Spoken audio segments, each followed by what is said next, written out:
Hey guys, ఎలా ఉన్నారు? ఇవాల్టి వీడియోలో మనం ఫ్రమ్ సీజన్ 4 ఎపిసోడ్ 3 ఎక్స్ప్లెనేషన్ చూద్దాం. ఫ్రమ్ సిరీస్కి సంబంధించిన ప్రీవియస్ సీజన్స్ అండ్ అన్ని ఎపిసోడ్స్ కూడా మన ఛానల్లో ఎక్స్ప్లెయిన్ చేసి వీడియోస్ కింద అప్లోడ్ చేశాను. ప్లేలిస్ట్ లింక్ అనేది డిస్క్రిప్షన్లో ఇస్తాను. ఇంట్రెస్ట్ ఉంటే ఒకసారి చెక్ చేయండి. అలాగే మీరు ఇంతవరకు మన ఛానల్కి సబ్స్క్రైబ్ చేసుకోనట్టయితే మన ఛానల్లో ఉన్న కంటెంట్ని చూసి నచ్చితే సబ్స్క్రైబ్ చేసుకోండి.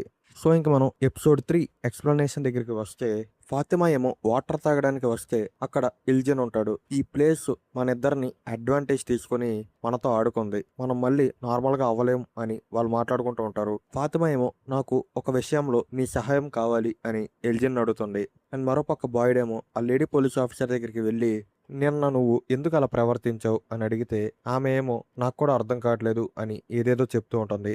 అండ్ ఆమె నాకు ఒక బుల్లెట్ ఇవ్వు, ఒక్కటంటే ఒక్కటే, నేను అడవిలోకి వెళ్ళి కాల్చుకుని చనిపోతాను, నన్ను మీరు పోడ్చకపోయినా పర్లేదు అని బాయ్డ్తో అంటుంది.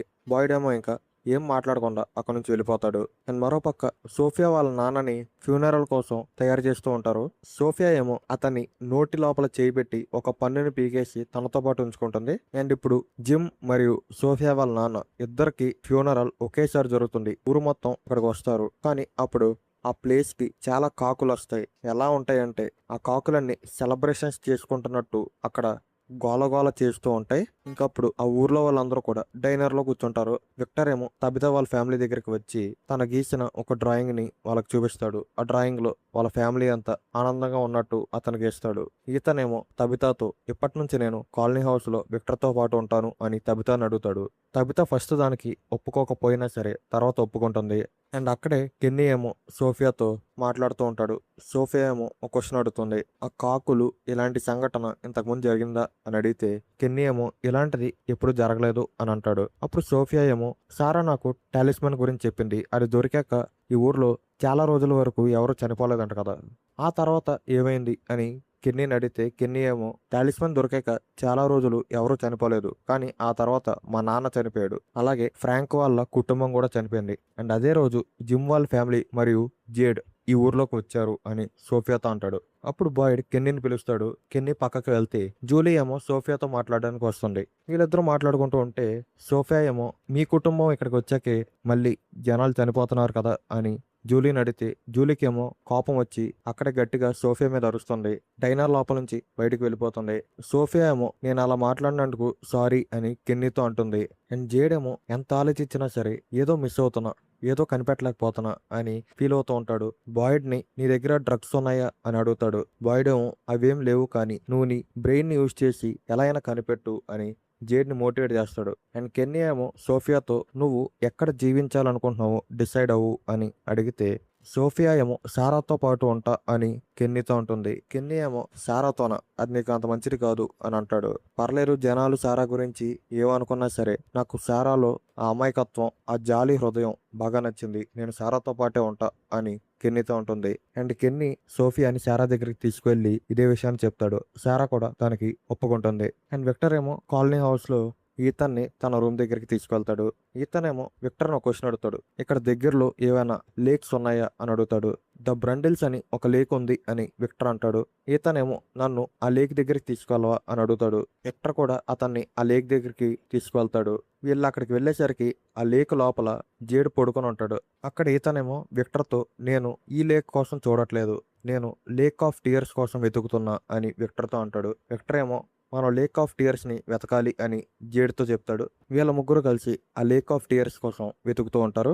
మరోపక్క జూలీ ఏమో తన స్టోరీ వాకింగ్ ని మళ్ళీ చేయాలనుకుంటది. ఈసారి పక్కా ప్లానింగ్ తో వెళ్దాం అనుకుంటది. ఒక తాడును తీసుకుంటది, ఒక టార్చ్ లైట్ ని కూడా తీసుకుంటది. కానీ ర్యాండల్ ఏమో జూలీని చూసి మళ్ళీ ఆ ప్లేస్ కి నువ్వు వెళ్తున్నావా అని అడుగుతాడు. జూలీ ఏమో లేదు, నేను కూలిపోయిన మా పాత ఇంటి దగ్గరికి వెళ్తున్నా, అక్కడ స్టోరీ వాకింగ్ కి సంబంధించి ఈతనికి సంబంధించిన 2 బుక్స్ ఉంటాయి, ఆ బుక్స్ నాకు కావాలి అని ర్యాండల్ తో చెప్తుంది. వీళ్ళిద్దరూ కలిసి ఆ కూలిపోయిన ఇంటి దగ్గరికి వెళ్తారు. ర్యాండల్ ఏమో ఆ బుక్స్ ని తీసుకురావడానికి ఆ కూలిపోయిన ఇంటి లోపలికి వెళ్తాడు. ఆ 2 బుక్స్ ని కనిపెడతాడు. మరోపక్క తబిత ఏమో కాలనీ హౌస్ లో డోనా రూమ్ లోపలికి వెళ్లి ఒక లెటర్ ని డోనా కోసం అక్కడ వదిలేసి వెళ్తుంది. అలా వెళ్తున్నప్పుడు విక్టర్ వాళ్ళ నాన్న తబితకు కనిపిస్తాడు. తబిత ఏమో నేను మళ్ళీ ఆ లైట్ హౌస్ దగ్గరికి వెళ్ళాలి, ఆ బాటిల్ ట్రీ దగ్గరికి నేను ఇప్పుడు వెళ్తున్నాను, మా పిల్లల్ని ఎలా అయినా నేను ఎక్కడి నుంచి తీసుకెళ్ళిపోవాలి అని తబిత విక్టర్ వాళ్ళ నాన్నతో చెప్తుంది. విక్టర్ వాళ్ళ నాన్నేమో నా వైఫ్ కూడా ఆ బాటిల్ ట్రీ దగ్గర చనిపోయింది. నన్ను కూడా ఆ బాటిల్ ట్రీ దగ్గరికి తీసుకెళ్ళు అని తబితాతో అంటాడు. వీళ్ళిద్దరూ కలిసి ఆ బాటిల్ ట్రీ దగ్గరికి వెళ్తారు. విక్టర్ వాళ్ళ నాన్న ఆ బాటిల్ ట్రీని చూసి సేమ్ ఇలాంటిది మా ఇంటి దగ్గర కూడా నా వైఫ్ ఎగ్జాక్ట్గా డిజైన్ చేసుకుంది అని తబితాతో చెప్తాడు. తబిత ఏమో బాటిల్ ట్రీ లోపలికి వెళ్ళడానికి ట్రై చేస్తూ ఉంటది. కానీ విక్టర్ వాళ్ళ నానేమో తబితని వెళ్ళనివ్వడు. నువ్వు ఈ ట్రీ లోపల నుంచి వెళ్తే ఎక్కడికి వెళ్తావో తెలీదు. చాలా ప్రమాదకరం. నేను నిన్ను వెళ్ళనివ్వను. నీకేమైనా అయితే నీ పిల్లలు ఏమైపోతారు అని తబితతో అంటాడు. తబిత ఏమో నాకేమైనా అయితే నా పిల్లల్ని చూసుకోవడానికి నేను డానాకి ఒక లెటర్ ఆల్రెడీ రాసేసాను అని విక్టర్ వాళ్ళ నాన్నతో చెప్తుంది. మరోపక్క ఈథన్, విక్టర్ అండ్ జేడేమో ఆ లేక్ ఆఫ్ టీయర్స్ కోసం వెతుకుతూ ఉంటారు. అలా వెతుకుతూ ఉంటే అడవిలో విక్టర్కి మన మ్యాన్ ఇన్ ఎల్లో అతను తీసి పారేసిన ఆ ఎల్లో కలర్ బట్టల్ని విక్టర్ చూస్తాడు. చూసి అలాగే షాక్ లో ఉంటాడు. చాలా భయపడుతున్నట్టు విక్టర్ ఉంటాడు. అండ్ లిటరల్ గా తన ప్యాంటుని తడుపుకుంటాడు. భయంతో అక్కడ నుంచి పరిగెడుతూ ఉంటాడు. అండ్ తబిత అండ్ విక్టర్ వాళ్ళ నాన్న మధ్య ఆ కాన్వర్జేషన్ అనేది ఇంకా జరుగుతూనే ఉంటది. అప్పుడు ద బాయ్ ఇన్ వైట్ అక్కడికి వస్తాడు. తబిత ఏమో నేను ఈ ట్రీ లోపల నుంచి వెళ్తే ఆ లైట్ హౌస్ దగ్గరికి వెళ్తానా అని అతన్ని అడిగితే బాయ్ ఏమో ఒకప్పుడైతే వెళ్ళేదానివి ఇప్పుడైతే వెళ్ళలేవు అని చెప్తాడు. నువ్వు ఏది తిన్నగా మాట్లాడవా అని తబిత బాయ్ని అడిగితే నువ్వు చాలా దగ్గరికి వస్తున్నావు కానీ టైం కూడా చాలా తక్కువ ఉంది అని బాయ్ తబితాతో అంటాడు. అప్పుడు అడవిలో విక్టర్ విక్టర్ అని అరుపులు వినిపిస్తాయి. వాళ్ళు ఆ అరుపులు వినేసరికి బాయ్ అక్కడ నుంచి వెళ్ళిపోతాడు. వీళ్ళిద్దరేమో ఇంకా ఆ అరుపుల్ని ఫాలో అవుతూ వెళ్తారు. ఈథన్, జేడ్ అండ్ విక్టర్ ని కలుసుకుంటారు. విక్టర్ ఏమో ఒక చెట్టు కింద పడిపోయి వణికిపోతూ ఉంటాడు. చాలా భయపడుతూ ఉంటాడు. వాళ్ళ నానేమో విక్టర్ ని ఓదారుస్తూ ఉంటాడు. విక్టర్ ఏమో నేను అదంతా నిజం కాదేమో అనుకున్నా అని తనలో తాను అనుకుంటూ ఉంటాడు. అప్పుడు జేడ్కి అక్కడ పక్కన కొన్ని మ్యాజిక్ మష్రూమ్స్ కనబడతాయి. మేబీ తర్వాత జేడ్ వీటిని డ్రగ్స్ లాగా యూజ్ చేస్తాడేమో. మరోపక్క ఫాతిమా ఏమో తనకు జరిగిన విషయం నుంచి ఇంకా బయటికి రాలేకపోతూ ఉంటుంది. ఇదే విషయాన్ని ఎల్లిస్ తో చెప్తుంది. ఎల్లిస్ ఏమో ఫాతిమాని ఎలా అయినా మళ్ళీ నార్మల్ చేయాలని ఫాతిమాను ఒక ప్లేస్ దగ్గర తీసుకెళ్తాడు. ఆ ప్లేస్ అంతా కొన్ని కార్లు ఉంటాయి. ఆమెకు ఒక బేస్బాల్ బ్యాట్ ఇచ్చి నువ్వు ఈ కార్లని పగలగొట్టు, నీలో ఉన్న స్ట్రెస్ మొత్తం బయటికి తీసేయి అని చెప్తాడు. ఫాతిమా కూడా ఆ కార్లని పగలగొట్టి నాకు ఎలాంటి మంచి సమయాన్ని ఇచ్చినందుకు ఎల్లిస్ కి థ్యాంక్ యూ చెప్తుంది. అలా ఇంకా ఫాతిమా కాలనీ హౌస్ లోపల ఎల్జిన్ ఉన్న రూమ్ లోపలికి వెళ్తుండే. ఎల్జిన్ ఏమో ఆ రూమ్ లో మట్టిని తవ్వుతూ ఉంటాడు. వీళ్ళిద్దరూ ఏదో పెద్దగానే ప్లాన్ చేస్తున్నారు. అదేంటో తర్వాత ఎపిసోడ్స్ లో చెప్తారు.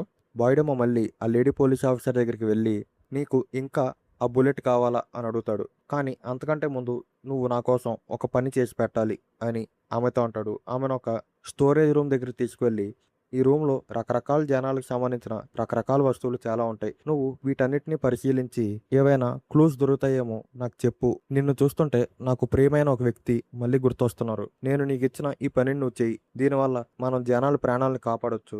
ఈ పని తర్వాత కూడా నీకు ఆ బుల్లెట్ కావాలంటే అప్పుడు నేను నీకు ఆ బుల్లెట్ ఇచ్చేస్తా అని బాయిడ్ ఆమెతో చెప్తాడు. అండ్ ఆ తర్వాత బాయిడ్ ఏమో వాళ్ళ వైఫ్ సమాధి దగ్గరికి వెళ్ళి జేడ్ అండ్ తబిత వాళ్ళ పునర్జన్మ ఇదంతా నిజమైతే మనం మొత్తానికి ఒక సక్సెస్ అయితే కొట్టినట్టే అని వాళ్ళ వైఫ్తో చెప్పుకుంటూ ఉంటే ఆ సమాధి కింద నుంచి ఒక చెయ్యి బాయిడ్ని పట్టుకుని బాయిడ్ని కిందకి లాగేస్తూ ఉంటది. బాయిడ్ చాలా ఫోర్స్తో మళ్ళీ అతని చెయ్యిని వెనక్కి తెచ్చుకుంటాడు. అసలు ఆ చెయ్యి ఎవరిది, ఎందుకు బాయిడ్ని లాగుతుంది, ఇదంతా నెక్స్ట్ ఎపిసోడ్లో చెప్తారేమో. ఇక్కడతో ఈ ఎపిసోడ్ అయితే ఎండ్ అవుతుంది. సో అది మరి ఈ వీడియో మీకు నచ్చిందని అనుకుంటున్నాను. నచ్చినట్టయితే లైక్ చేయండి. అలాగే మీ ఫ్రెండ్స్ అండ్ ఫ్యామిలీతో షేర్ చేసుకోండి. వీడియో ఎలా అనిపించిందో కింద కామెంట్ చేయండి. నేను మీ ఫిల్మ్ ట్రాక్స్ మనం ఎపిసోడ్ 4 ఎక్స్ప్లెనేషన్ వీడియోతో మళ్ళీ కలుసుకుందాం.